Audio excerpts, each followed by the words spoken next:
Amalan pertama, Quran. Minimal mulai harimu baca Quran, tutupi harimu baca Quran. Yang kedua, ikuti muazzin. Sama juga disertai doa azan karena jaminan dapat syafaat Nabi Muhammad SAW. Yang ketiga, jangan tinggalkan qabliyah subuh sesudah azan. Walaupun anda bangun telat, melaksanakan salat subuhnya tetap didahulukan dengan salat sunnahnya. Terus yang keempat, witir. Jangan lewat satu malam belum witir. Walaupun anda bisa laksanakan witir habis salat sunnah ba'diyah isya atau sebelum tidur anda di rumah bisa laksanakan witirnya. Terus yang kelima, ayat kursi setiap habis salat fardu. Mudah-mudahan insyaAllah amalan ini yang sederhana mudah-mudahan bisa kita jaga. Walaupun sederhana tapi saya yakin akan membantu menjadikan banyak perubahan dalam kehidupan kita. Akan bertambah keberkahan, ketenangan. Kita akan merasa jauh lebih sejuk, bahkan jauh lebih nikmat untuk kita beri. Assalamualaikum warahmatullahi wabarakatuh. Waalaikumsalam warahmatullahi wabarakatuh.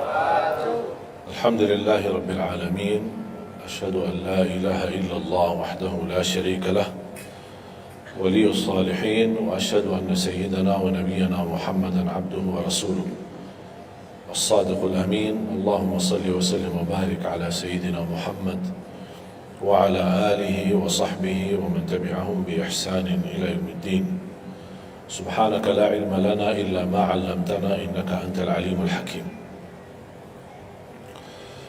Para hadirin kaum muslimin muslimat mukminin mukminat, semoga senantiasa dimuliakan dan diberkahi Allah Subhanahu wa taala.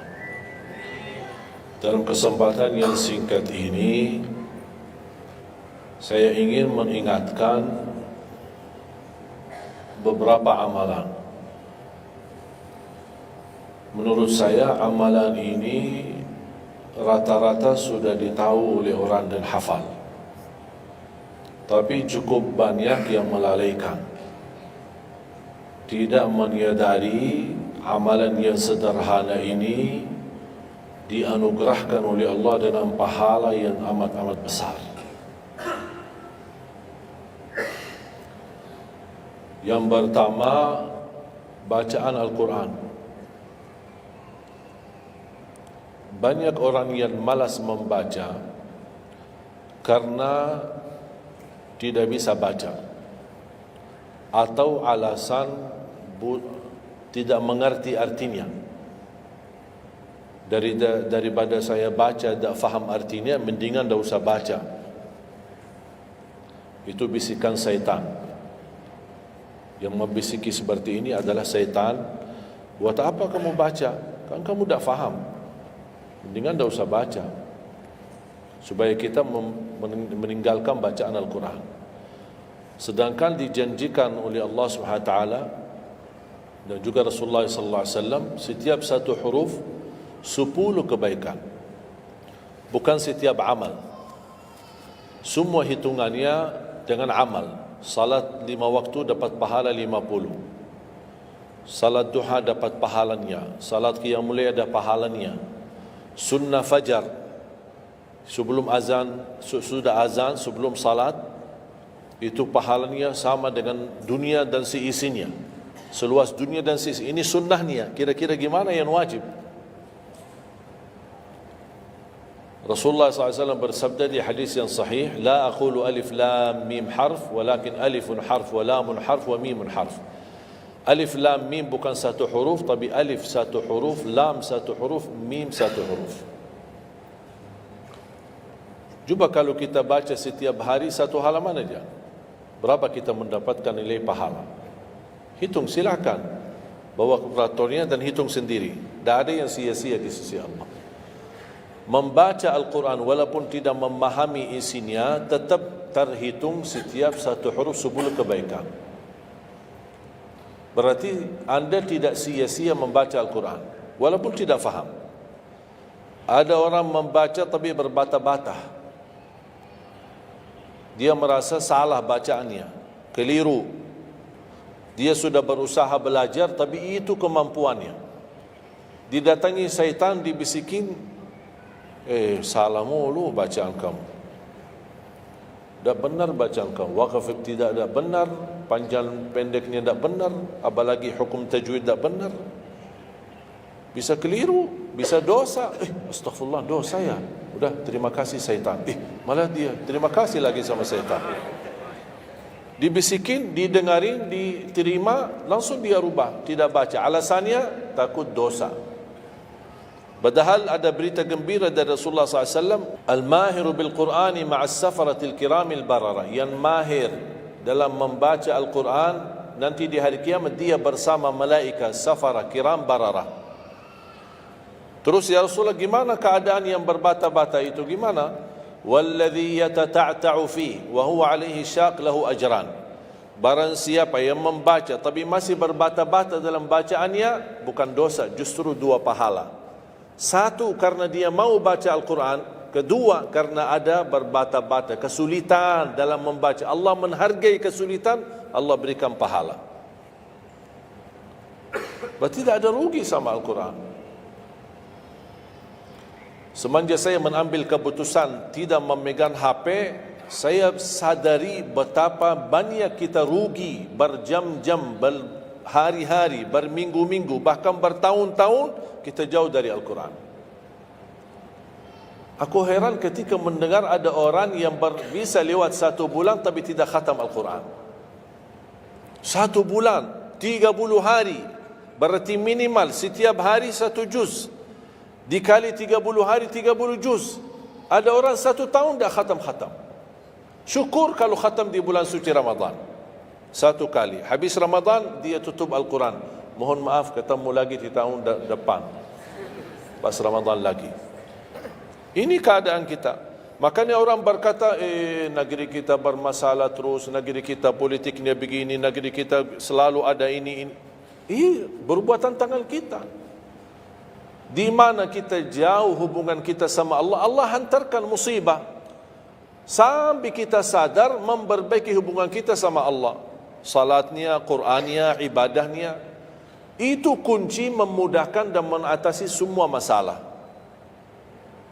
Silahkan rubahkan pemimpinnya berkali-kali, rubahkan aturan negaranya berkali-kali, tidak akan bisa terjadi kebaikan kecuali hubungan kita dari Allah Subhanahu Wa Taala. Semakin baik hubungan kita, semakin dekat, Allah yang urus. Tapi kalau kita mengurus sendiri dan kita jauh dari Allah, ya silakan. Kata Allah, silahkan. Wakaltuhu ila nafsi. Aku tinggalkan dia untuk dirinya sendiri. Dan siapa kira-kira yang bisa mengurusi dirinya kalau bukan bertolongan Allah SWT?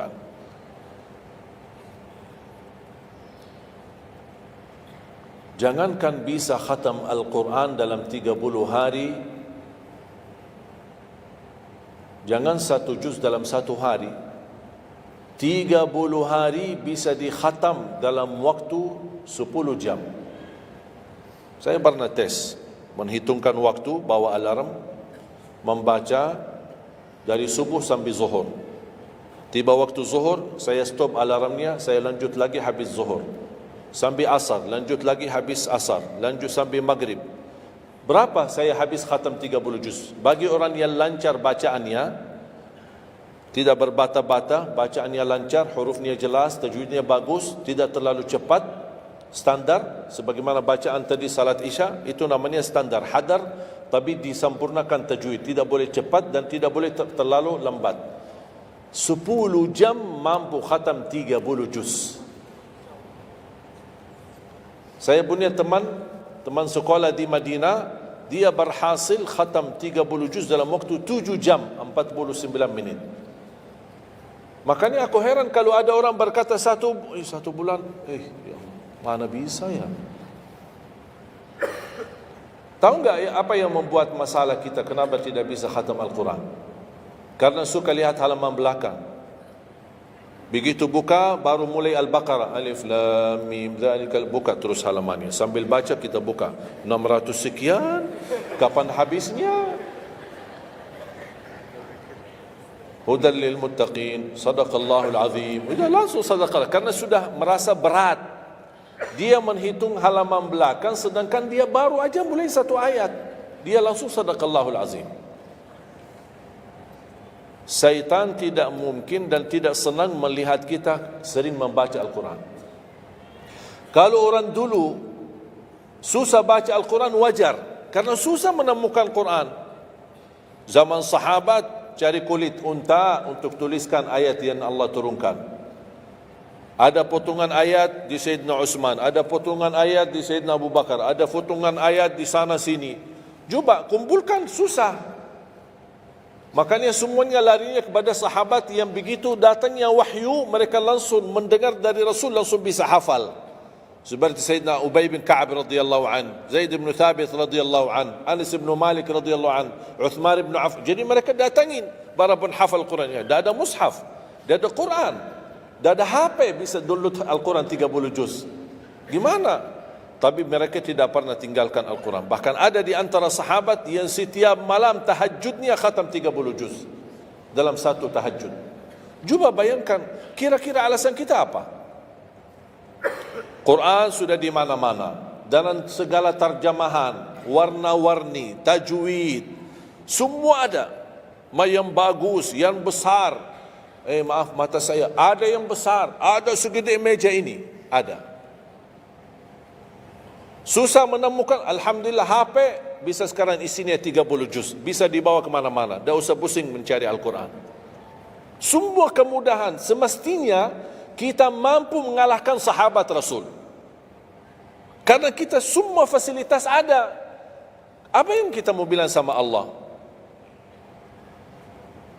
Ada seorang, mungkin Bapak Ibu pernah nonton di acara Hafiz Indonesia, namanya Kaila, buta. Dia setiap hari, saya tanya, kamu berapa murajaah bacaan Quran setiap hari? 5 sampai 7 juz. Buta, 5 sampai 7 juz. Saya kaget, tak panyakan, kan kasihan kamu.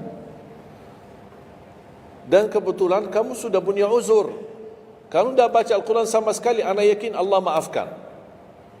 Buta, dah bisa. Tahu enggak jawabannya apa? Saya malu sama Allah menjadikan buta saya alasan tidak baca Quran. Ini anak usia 7 tahun. Malu sama Allah menjadikan buta, padahal ini ujian. Butanya dari Allah, bukan dari dirinya. Tapi dia malu menjadikan buta itu alasan tidak baca Quran.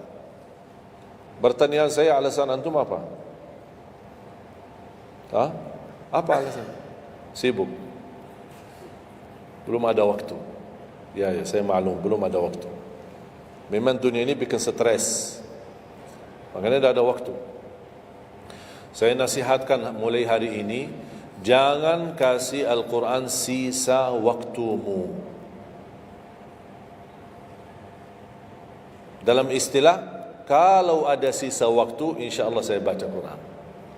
Kalau itu niatnya, tidak bakalan.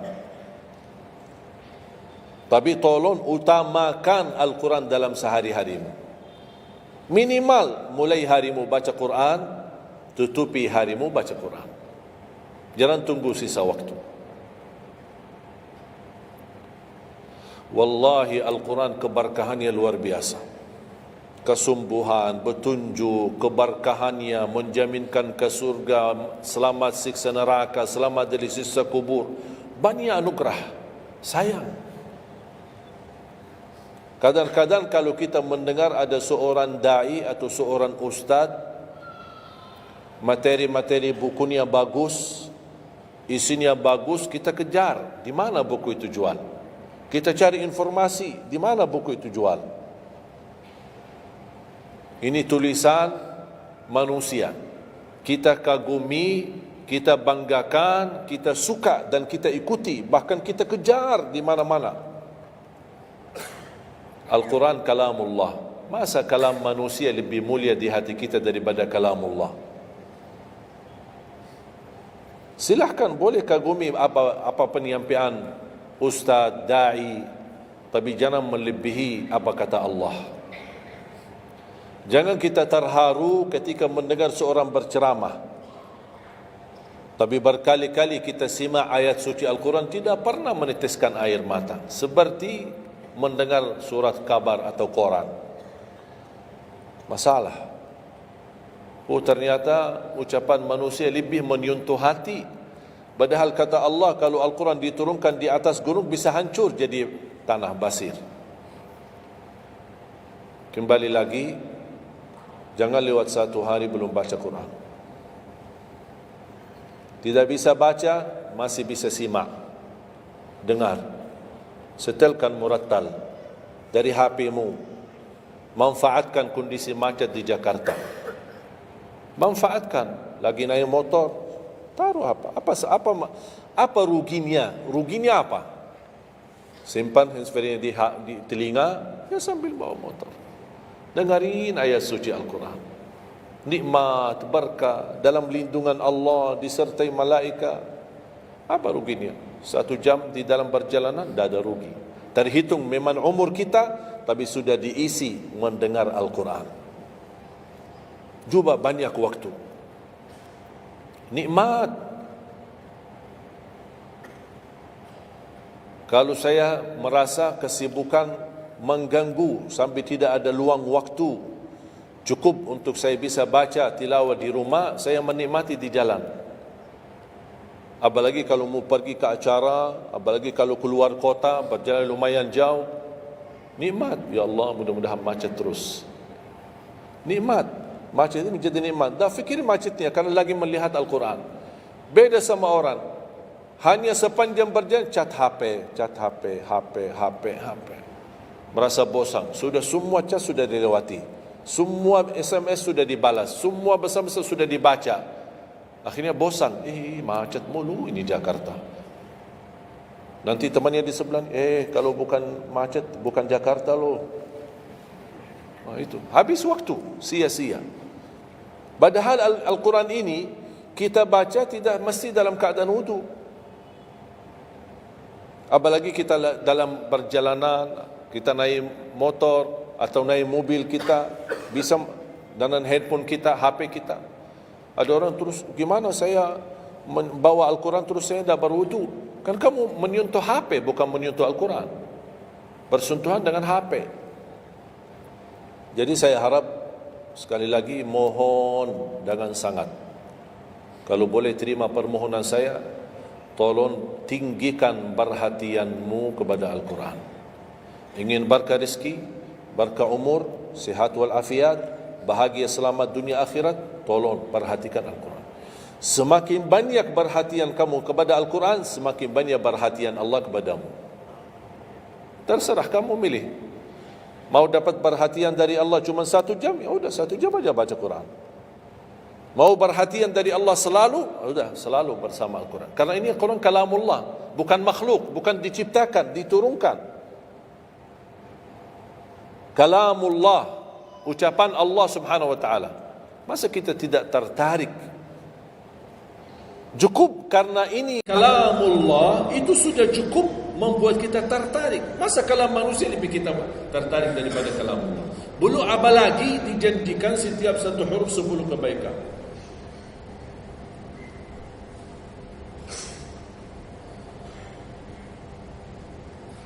Kira-kira siap? Minimal mulai harimu baca Quran, tutupi harimu baca Quran. Habis bangun, sebelum beraktivitas baca. Baca apa? Bebas. Boleh tak saya baca sampai khatam tapi saya tak faham isinya? Boleh. Tetap dapat pahala setiap satu huruf sebelum. Baca sampai mempelajari isi maknanya, memahami maknanya, lebih besar lagi pahalanya. Membaca, memahami, menhayati lagi, lebih besar lagi pahalanya. Membaca, memahami, menhayati, menamalkan, lebih besar lagi. Kalau tidak bisa meraih semua pahala itu, ya paling minimal pahala bacaan. Kalau saya tidak dapat meraih pahala menhayati, pahala memahami, pahala menamalkan, apalagi saya orang awam tidak begitu mengerti apa yang semestinya saya amalkan, la yukallifullahu nafsan illa wus'aha. Amalkan sesuai kemampuan. Ada pelajaran ayat yang dibacakan tadi, kita bisa ambil maknanya, kita mengambil kesimpulannya. Jangan kita menjadi seperti golongan yang datang hari kiamat malah minta tolong diselamatkan oleh Allah dari neraka. Kalau di hari kiamat tidak bisa saling menolong, tidak bisa. Sekarang kita masih bisa saling membantu dan saling menolong. Dan di antaranya menolong diri sendiri. Jangan menunggu di hari kiamat. Jangan kita bisa menolong, tolong menolong. Di hari kiamat orang tua tidak bisa menolong anaknya. Anaknya pun larikan diri daripada orang tua. Tak ada yang mau kenal. Cuba baca akhir surat Abasa. Yauma yafirrul mar'u min akhihi. Di hari itu kakak adik melarikan dirinya dari saudaranya. Wa ummihi wa abi, melarikan diri pada bapaknya dan ibunya. Biasanya kalau kita ketemu orang tua, kita senang bertemu, mohon doanya. Apalagi yang orang-orang yang tinggi berbakti baik sama orang tuanya. Kalau di hari kiamat mau sendiri-sendiri.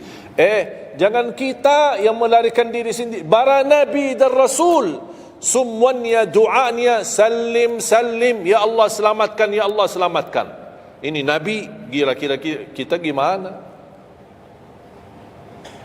Yauma yafirrul mar'u min akhihi wa ummihi wa abihi wa sahibatihi wa bani. Sampai dari istrinya pun dia melarikan diri. Mohon maaf, sendiri-sendiri. Saya tidak bisa tolong kamu. Jangankan kita sama istri kita atau sama anak-anak kita. Rasulullah sallallahu alaihi wasallam pernah berkata sama Siti Fatimah, anaknya Nabi Muhammad, "Ittaqillah fa inni wallahi la ughni anki min Allah syai'a." Hei anakku Fatimah, bertakwalah kepada Allah, karena aku tidak bisa membantu kamu nanti di kemudian hari. Sendiri-sendiri. Salim salim. Selamatkan ya Allah. Ini kesempatan. Sebelum kita menjadi na'udzubillah salah alamat daripada ke surga menjadi ke neraka, kita sekarang perbaiki kemana arahan kita, kemana jalan kita. Kita yang milih, tidak ada yang memaksa. Taat, Allah hanya menyuruh kita taat, tapi Allah tidak pernah maksa. Kira-kira kalau tidak salat dapat pukulan? Dapat pukulan? Ada yang memukul kita? Ada yang melemparkan kita dalam batu sampai bata kepala kita? Ada? Tidak ada. Taat, Allah menyuruh taat, tapi Allah tidak pernah maksa. Sama juga syaitan, menyuruh kita dosa maksiat, tapi syaitan tidak pernah maksa kita. Sebagaimana ayat tadi dibacakan, ayat surah Ibrahim ayat 22, syaitan berkata, aku tidak punya kuasa di atas kalian, tapi aku hanya menyuruh kalian terlalu cepat taati. Kata syaitan, terlalu cepat respon, aku hanya menyuruh. Da'autukum fastajabtum li. Makanya sekarang jangan melialahkan, saya tidak bisa bantu kalian dan kalian pun tidak bisa bantu aku. Kita dua-duanya dijerumuskan dalam neraka, na'udzubillah min dzalik. Oleh karena itu, jemaah sekalian, kesempatan, mumpun masih kita umur, masih punya kesehatan, manfaatkan. Karena akan datang satu saat, sekarang bukan masalah umur, masalah sehat. Tiba-tiba bisa sakit. Virus di mana-mana. Kemarin saya punya saudara saya baik-baik aja. Tidur, bangun sakit. Sampai matanya, mukanya macam, sakit. Tiba-tiba. Tak bisa berbicara baik-baik, tak bisa baca Al-Quran dengan baik, tak bisa salat dengan baik. Ini kan mengganggu. Makanya Rasul mengingatkan, ketika anda sehat dan masih punya umur, jangan sia-siakan, karena akan datang satu saat anda tidak sehat dan tidak bisa maksimal ibadah. Selama anda masih bisa dan mampu maksimal ibadah, manfaatkan, jangan dirugikan. Akan datang satu saat anda tidak bisa. Saat anda berdiri, manfaatkan salatmu saat berdiri. Besok akan datang satu saat anda tidak bisa berdiri. Bahkan ada orang yang ingin sekali sujud, tapi dia bisa karena sakit lutut. Dia tidak bisa lipatkan kakinya, tidak bisa sujud. Betapa banyak orang yang merugi ketika dia sehat, dia tidak memanfaatkan dan menikmati ibadahnya. Yang kedua, doa azan. Setiap hari kita mendengar azan 5 kali. Sayang sekali banyak yang sibuk dengan handphonenya. Azan ini panggilan Allah.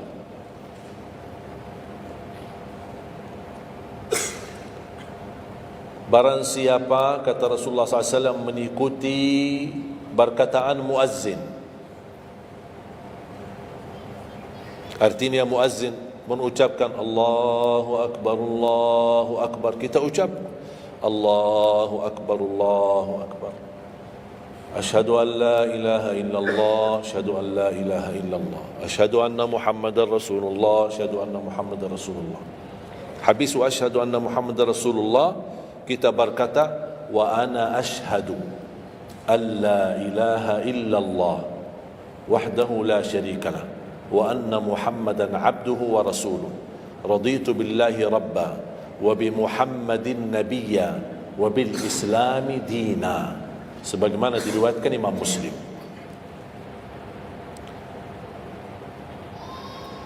Hayya 'alas salah, kita jawab la haula wala quwwata illa billah. Apa hikmahnya di sini la haula wala quwwata illa billah? Ya Allah, kami tidak punya daya dan kekuatan untuk menghadiri panggilan-Mu kecuali dengan pertolongan-Mu ya Allah. Karena hayya 'alas salah butuh gerak. Bergerak, datang. Hayya 'alas salah, panggilan, hey, mari salat.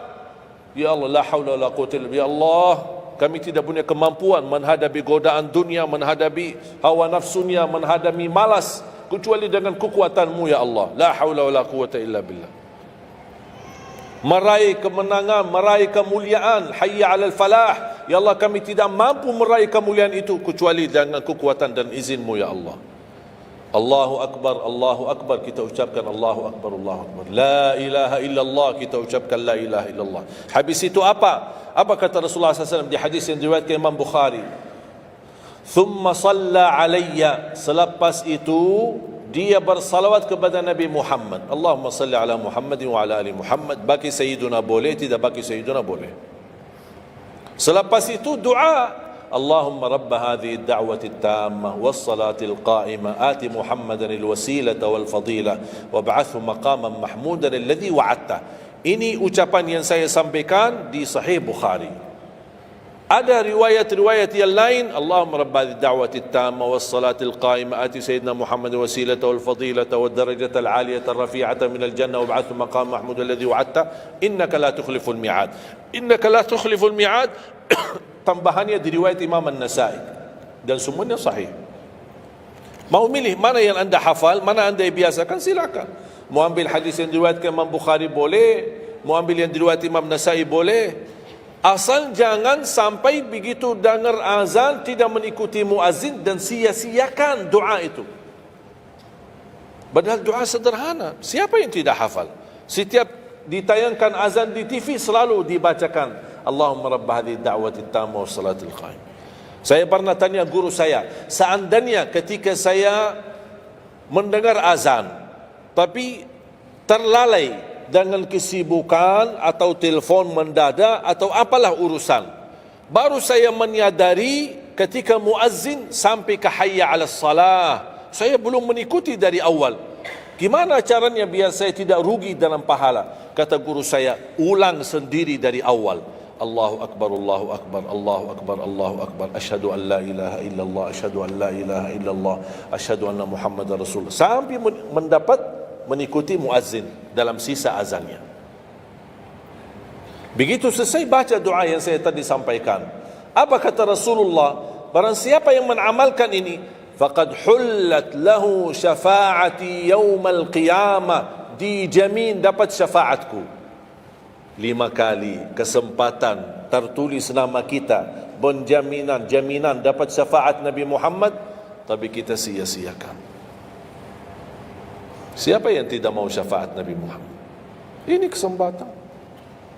Jangan tunggu hari kiamat baru saya minta, ya Rasulullah tolong syafaatkan. Ini Rasul sudah menawarkan ini sekarang. Mau enggak dapat syafaatku? Ikuti muazzin dan baca doa azan, kemudian dapat syafaatku. Berapa minit? Tak sampai 2 minit. Ikuti muazzin, selesai azan, doa ni dah sampai 2 minit. Allahumma salli ala Muhammad wa ala ali Muhammad, Allahumma rabbai da'wati tamma was salatil qa'imah ati Muhammad, dan sampai akhir, innaka la tukhliful mi'ad. Berapa lama? 2 minit, 3 minit? Dah apa-apa 5 minit. Tapi dapat jaminan syafaat Nabi Muhammad. Hanya waktunya cuma 5 minit. Kira-kira siap? Mulai hari ini? Menurut saya, yang saya sampaikan wallahi sederhana, sangat sederhana, tapi butuh perhatian aja, butuh perhatian. Yang ketiga, jangan tinggalkan sunnah qabliyah subuh. Walaupun anda malas menjaga sunnah qabliyah ba'diyah. Kalau anda merasa diri malas, banyak kan ada sunnah qabliyah ba'diyah. Kan ada sunnah qabliyah zuhur, ba'diyah zuhur, ada qabliyah ba'diyah maghrib, ba'diyah isya, qabliyah subuh. Kalau anda merasa malas melaksanakan sunnah-sunnah, minimal jangan tinggalkan sunnah subuh. Pahalanya lebih besar daripada dunia dan seisinya.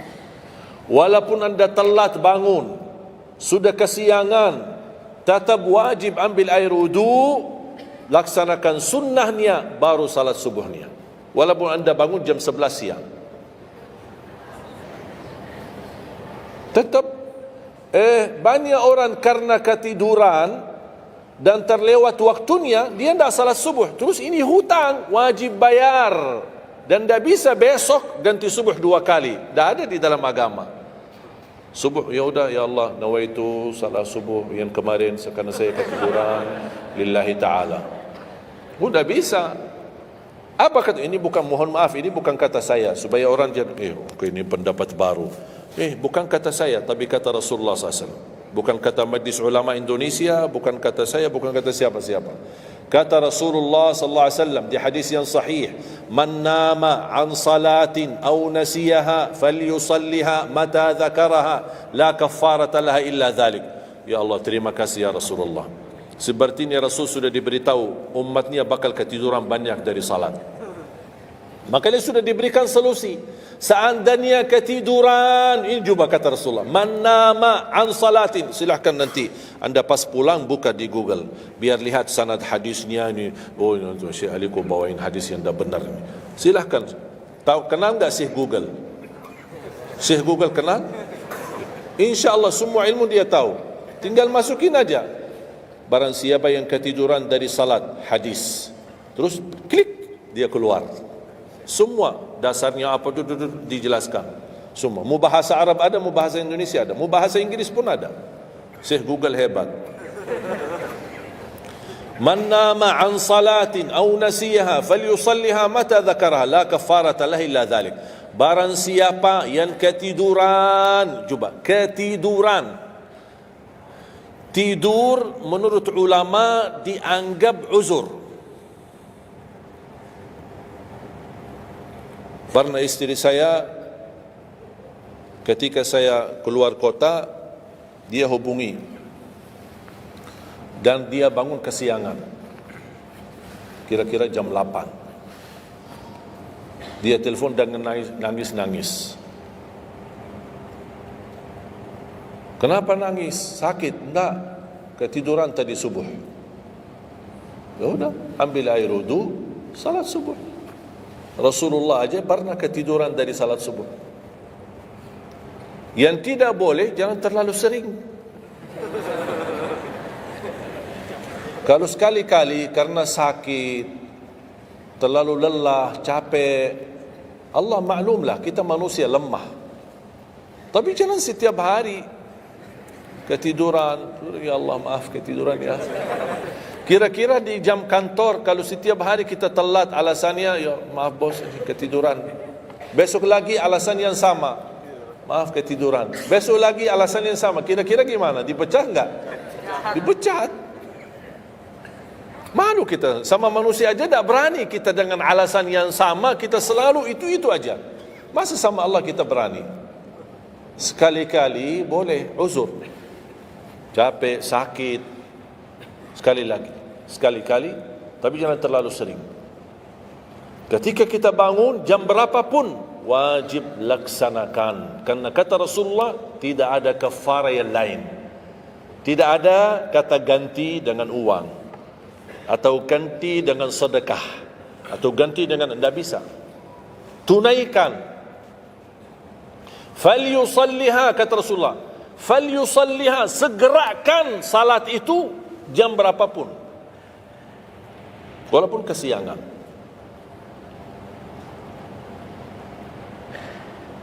Jelas? Sering ya ketiduran ya? Saya juga berapa kali ketiduran. Bukan berarti saya tidak pernah ketiduran, berapa kali. Bisa ada orang habis tahajud, terlalu lelah, capek, dia mau hanya istirahat saja di atas sajadahnya. Pas bangun sudah jam 7. Padahal Masya Allah tahajud. Semangatnya tahajud tapi ketiduran salat subuh. Makanya ini harus disesuaikan kemampuan. Anda merasa diri kalau salat tahajud 8 rakaat, bangun jam 2, ya Allah kuat, tidak kuat ini. Kembali kepada kemampuan. Tahajud tidak harus 8 rakaat. Tahajud tidak harus 20. 2 rakaat, tutup witir sudah tahajud. Dan tahajud pun salat malam tidak harus tidur dulu. Ada orang, harus tidur, walaupun tutup mata sebentar terus buka lagi. Ini ilmu baru di Indonesia ini. Saya pernah share satu video, ada satu komen dari jamaah, enggak, saya belajar harus tidur dulu, walaupun tutup mata sebentar terus buka lagi. Kembali kepada kemampuan. Ada yang biasa tidur, bangun tengah malam, sepertiga akhir, itu lebih afdal. Tapi ada yang tahu dirinya, kalau saya tidur mana bisa bangun. Udah, mendingan daripada tidak ada tahajud malam itu, mendingan kita salat. Dan ini bukan kata saya, dan bukan kata ulama, tapi kata Rasulullah sallallahu alaihi wasallam. Sebagaimana di hadis yang sahih kata Abu Hurairah radhiyallahu an, pernah Rasulullah menwasiatkan aku jaga witir sebelum tidur. Berarti Rasul mengizinkan kita melaksanakan ibadah salat malam, di antaranya witir sebelum tidur. Umar bin Khattab radhiyallahu anhu punya kebiasaan witir sebelum tidur. Ditanya, kenapa witir sebelum tidur? Dia kata, saya takut meninggal dunia dalam keadaan tidur, belum tertulis nama saya sebagai ahli witir. Saya punya kebiasaan, habis pulang ke rumah, sebelum tidur ambil air wudu, salat 2 rakaat sunnah wudu, kemudian salat 2 rakaat muqaddimah witir, kemudian 1 rakaat witir, baru saya tidur. Kalau dapat bangun lagi, alhamdulillah bisa tahajud, tapi tidak boleh witir lagi karena sudah witir duluan. Sudah faham? Sederhana enggak Islam ini? Sederhana. Banyak orang yang berkeinginan tahajud, berkeinginan satu witir, tapi kan harus tidur. Saya orang yang berat tidur. Kalau saya tidur mana bangun lagi? Udah, kesempatan bisa Anda laksanakan sebelum tidur. Ada orang yang memang tidurnya aja akhir, jam 12, jam 1 baru dia bisa tidur. Ya mendingan daripada tidak salat malam sama sekali, mendingan salat dulu baru tidur. Dapat bangun, alhamdulillah. Tidak dapat bangun, sudah tertulis namamu, sudah salat, sudah ahli witir. Inna Allaha witir, yuhibbul witir, fa'autiru. Allah maha witir, Allah maha witir, Allah cinta witir, jagalah witir. Dan ini termasuk 2 sunnah yang Rasul tidak pernah tinggalkan, sunnah subuh sama sunnah witir. Sakit, sehat, mukim, di dalam kota, musafir, keluar kota, perang, aman, damai, tetap tidak pernah tinggalkan 2 sunnah itu. Sunnah subuh sama sunnah witir. Itu kebiasaan Rasulullah SAW. Kalau anda merasa pun sakit, tidak bisa berdiri, tidak bisa qiyam, bisa anda laksanakan witir dalam kondisi duduk. Yang terakhir, ayat al-kursi.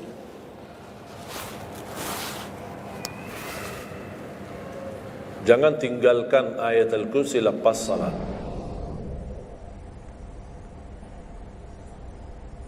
Jangan tinggalkan ayat kursi lepas salat wajib. Sama ketika mau tidur, cuma satu ayat, tapi tahu nggak pahalanya apa? Kan habis salat kan ada zikir-zikir kan, istighfar, tasbih dan yang lain-lain. Di antaranya baca ayat kursi. Tahu nggak pahalanya apa? Ada yang pernah baca pahalanya apa? Barang siapa yang membaca ayat al-kursi setiap habis salat fardu, laisa bainahu wa bainal jannati illa an yamut. Tidak ada sesuatu yang mampu menghalanginya masuk surga kecuali menunggu mati. Cuma baca ayat kursi. Dan ketika mau tidur, lagi buru-buru, ada meeting, ada rapat, ada urusan mendadak, habis salat, astaghfirullah, astaghfirullah, astaghfirullah, Allahumma antas salam wa minkas salam, sampai selesai, langsung baca ayat kursi. Terus subhanallah itu yang lain-lain gimana? Tak apa-apa sambil jalan. Naik motor, subhanallah, subhanallah, subhanallah, subhanallah, sambil jalan. Subhanallah ada riwayat 33, ada riwayat 25, ada riwayat 10, minimal 10. Subhanallah 10 kali, alhamdulillah 10 kali, Allahu Akbar 10 kali. Itu yang paling sederhana. Saya bagikan ini, biasanya kalau saya isi di kementerian atau di pejabat, saya kasih zikir-zikir begitu. Pak, subhanallah cuma 10 kali. Biasanya kita tahu 33. Lah ini khusus buat pejabat. Yang penting zikir, supaya jangan tinggalkan. Zikir. Banyak orang sibuk, mendadak ada urusan, udah zikir. Subhanallah cuma 10 kali. Subhanallah 10 kali, alhamdulillah 10 kali, Allahu Akbar 10 kali. Itu paling cepat. Subhanallah. Ternyata di dalam agama ada yang juga hemat. Hemat sederhana tapi pahalanya tetap besar dan dikurangi. Tidak ada pahala yang hemat. Semuanya pahala sempurna, semuanya pahala agung, sempurna dan luar biasa dahsyat balasan Allah Subhanahu wa taala. Makanya jangan disia-siakan. Yang sederhana ini, makanya saya buat buku 20 amalan ringan tapi pahalanya sangat menakjubkan. Karena selama saya di Indonesia, saya sudah tahu prinsip orang Indonesia. Orang Indonesia tidak suka yang ribet-ribet. Yang ribet-ribet tidak suka. Yang susah-susah tidak suka. Orang Indonesia mau mudah yang ingat, mudah dihafal, mudah diamalkan dan masuk surga. Itu orang Indonesia. Ya, jadi yang susah-susah, iya gimana ini suruh baca 1000 kali? Mana ada waktu 1000 kali? Baca aja sudah 100 kali, udah ngantuk. Saya kasih yang sederhana. Kenapa saya kasih? Karena kemampuan beda-beda. Ada yang tekadnya tinggi, kemampuannya luar biasa dahsyat, bisa ribuan kali dia berzikir, dia silakan. Tidak ada yang melarang kita berzikir, bebas berapapun. Tapi ada yang malas. Udah. Jadi alhamdulillah di dalam ajaran Islam kita ada malas ya ini malas. Makanya saya bikin 20 amalan dan ini buku 20 amalan ringan, pahalanya sangat menakjubkan, pahalanya sangat besar walaupun amalannya ringan, mudah, sederhana. Dan buku ini hanya laku di Indonesia, tidak laku di Arab. Karena cocok dengan budaya Indonesia, saya sudah hafal. Sama dengan bacaan. Mohon maaf tadi kepanjangan insya.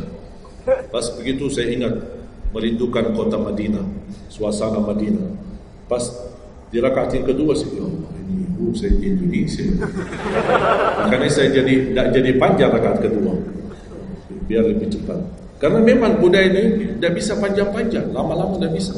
Kalau kulhu bisa dibagi 2, terima kasih. Kita lihat tarawih kan salah satu contoh tarawih. Walaupun 23 rakaat jumlahnya banyak, tapi ayatnya pendek.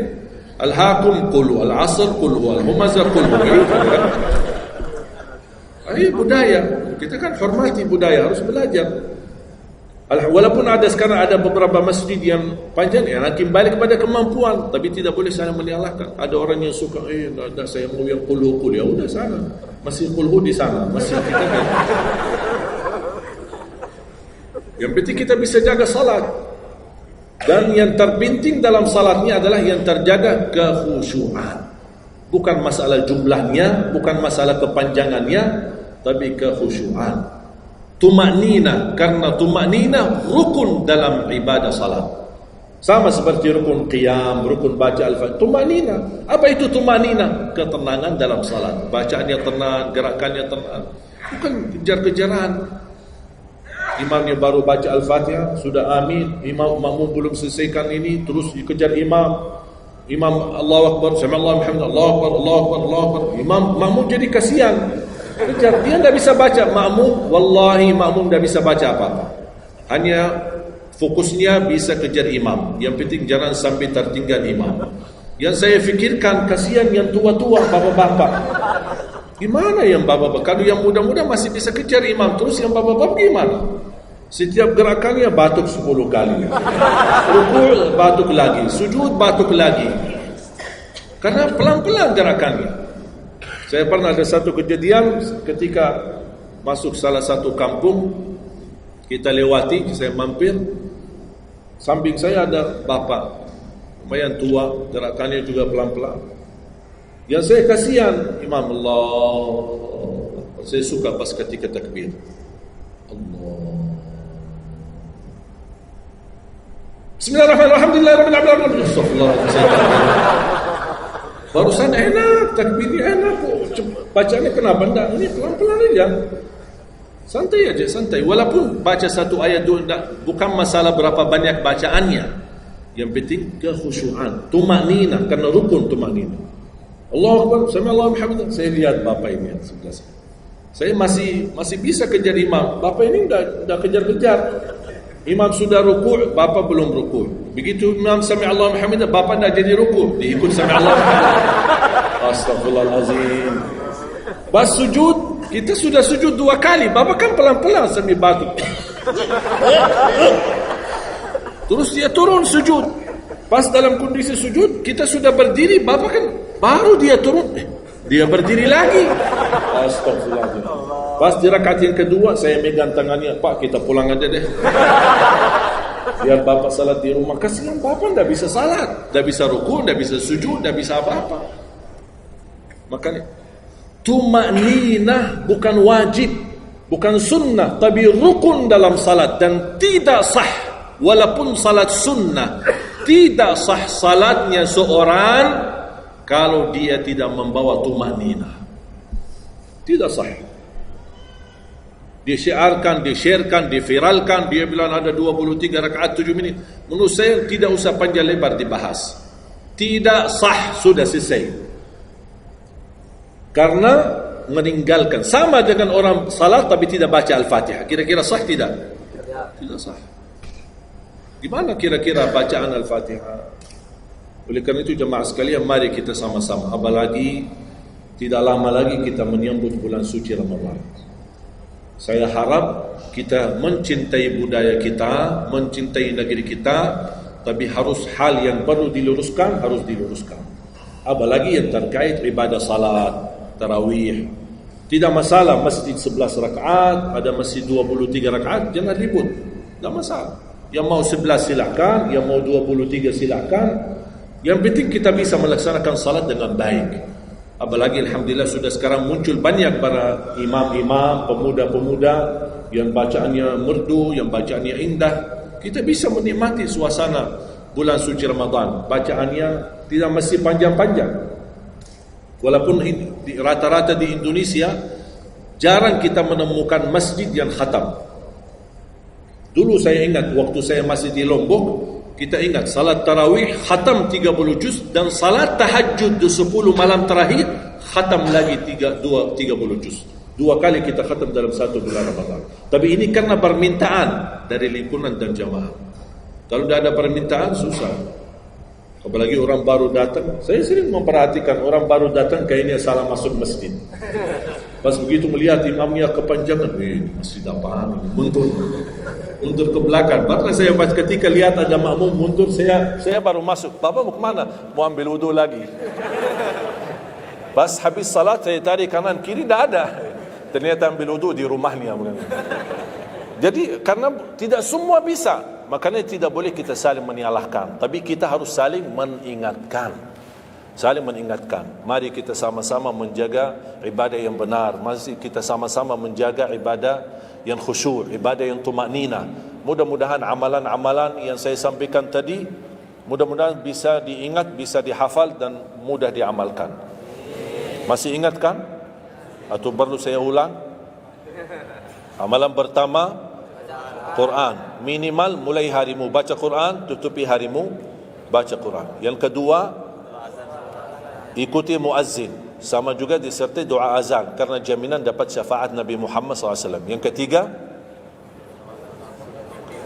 jangan tinggalkan qabliyah subuh sesudah azan. Walaupun anda bangun telat, melaksanakan salat subuhnya tetap didahulukan dengan salat sunnahnya. Terus yang keempat, witir. Witir, jangan lewat satu malam belum witir. Walaupun anda bisa laksanakan witir habis salat sunnah ba'diyah isya atau sebelum tidur anda di rumah bisa laksanakan witirnya. Terus yang kelima, yang keenam, ayat kursi setiap habis salat fardu. Mudah-mudahan insyaAllah amalan ini yang sederhana mudah-mudahan bisa kita jaga. Walaupun sederhana tapi saya yakin akan membantu menjadikan banyak perubahan dalam kehidupan kita. Akan bertambah keberkahan, ketenangan. Kita akan merasa jauh lebih sejuk, bahkan jauh lebih nikmat untuk kita beribadah. Baru saya ingat satu hal, sedekah. Kalau bisa, sedekah subuh. Pengalaman saya, dari semua pelajaran yang saya pelajari, saya menemukan sedekah semua waktu baik. Jumat, waktu majlis ilmu, habis majlis ilmu, semua sedekah itu baik. Tapi saya menemukan sedekah subuh itu yang paling baik, yang paling dahsyat, yang paling cepat terkabul hajat kita. Kenapa sedekah subuh dahsyat? Karena setiap waktu subuh Allah turunkan malaikat, tugasnya cuma satu, mendoakan orang yang berinfak di subuh hari. Tidak usah payah dan susah cari orang miskin subuh hari. Mulai malam ini anda sediakan kota amal dalam rumahmu, atau anda bisa pinjam seperti kota amal ini Darut Tauhid ya, ini bisa anda pinjam atau minta sama Darut Tauhid. Anda bisa simpan di rumah. Setiap habis subuh sebelum beraktivitas isi sedekah. Yang lebih dahsyat lagi, sedekah yang disertai doa. Karena wallahi terjamin doamu terkabul dengan wasilah sedekah subuh. Sakit, ya Allah, aku mohon dengan berkat sedekah ini sembuhkan penyakitku. Kalau orang tua yang sakit, doakan orang tua. Ya Allah, dengan berkat sedekah subuh ini sembuhkan orang tua saya. Mencari jodoh, mencari kerjaan, apapun masalah yang anda hadapi, masalah hutang, masalah apapun. Orang tua sudah meninggal, ya Allah aku mohon dengan berkat sedekah ini, titipkan pahala sedekah ini untuk kedua orang tuaku. Apa saja, mau hafal Al-Quran, tapi kalau boleh saya usulkan, satu kali sedekah fokus satu hajat. Jangan sedekahnya koin tapi doanya sambil terbit matahari. Malu sama Allah. Kelamaan doa ni, sambil malaikat tulis doa ni, kelamaan. Banyak sekali doa. Satu kali doa, satu kali hajat, satu kali sedekah. Sesuaikan. Bukan Allah tidak bisa, Allah maha bisa menolong kita. Tapi kita malu, masa kita sedekah begitu saja, tapi kita minta panjang lebar. Ya, tolong disesuaikan. Tapi rutin, wallahi dahsyat. Antum insyaAllah akan merasakan sedekah subuh, subhanallah. Setiap jamaah yang saya sampaikan, termasuk ada keluarga yang sudah lama menikah, tidak punya keturunan, saya memberikan amalan ini. Suami istri masing-masing mengamalkan, isi sedekahnya, ya Allah aku mohon dengan berkat sedekah ini karunialah kepada kami keturunan. 17 tahun mereka tidak punya keturunan. Alhamdulillah 6 bulan kemudian saya dapat berita gembira dari mereka, kabar baik, alhamdulillah istrinya positif hamil. Sedekah subuh luar biasa dahsyatnya. Sedikit tapi rutin sampai insyaAllah kita dipanggil oleh Allah, mudah-mudahan dalam keadaan husnul khatimah. Allahumma ighfir lana wa liwalidina wa li jami'il muslimina wal muslimat wal mu'minina wal mu'minat al ahya'i minhum wal amwat. Allahumma ya Allah, jadikan pertemuan ini membawa barakah bagi kami, jadikan sisa umur kami lebih baik daripada yang sudah lalu, jadikan segala perjuangan kami, sedekah kami, infak kami, amalan salih kami menjadi pahala besar di sisi-Mu ya Allah, menjadikan membawa syafaat bagi kami di hadapan-Mu hari kiamat. akhiri hayat kami dengan husnul khatimah. Ampuni dosa kami, ampuni kedua orang tua kami. Ya Allah, aku mohon untuk semua jemaah yang hadir, selepas majlis ini masing-masing pulang sudah diampuni segala dosanya, disucikan hatinya, dibersihkan jiwanya, diselamatkan setiap langkah-langkahnya. Jadikan kami semua penghafal Al-Quran, berakhlak akhlakul Quran, menjadi ahlul Quran, pencinta Al-Quran, dan di hari kiamat mendapatkan syafaatnya Al-Quran.